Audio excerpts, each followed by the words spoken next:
Hi there, this is Darren O'Neill from Darren's Tech Tutorials and darreno'neill.eu. In this very short video, I'm going to show you how to create an S3 bucket on AWS.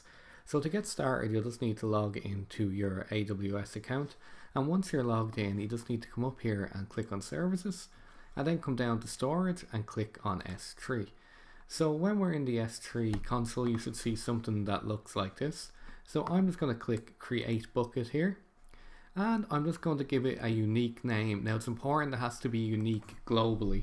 So I'm going to put in Darren O'Neill and let me put today's date.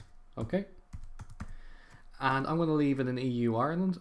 And I'm just going to click next here. We're going to leave the defaults, but I'm just going to show you some of the options you have.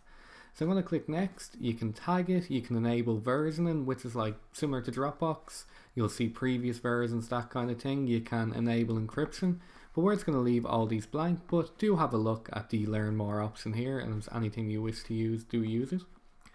I'm going to click next. You have some permission options here. Again, I'm just going to leave them all as the default. I'm going to click next, and it's just going to ask me to review and confirm. So I'm going to click create bucket. Okay, so we can now see my bucket here. So let me click into my bucket. Okay, and let's upload a file to make sure this is working. So I'm going to click add file.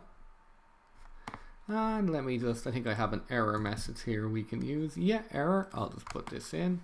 I'll click next. I'll click next. And I'll click next again. And I'm just going to upload. And again, there's lots of options there you can check. And that's pretty much all there is to it. You've now created your bucket on S3. You've uploaded a file to it. If you had any trouble, please do comment below, and if I can help, I can certainly will. And please do subscribe and like the video. Thank you.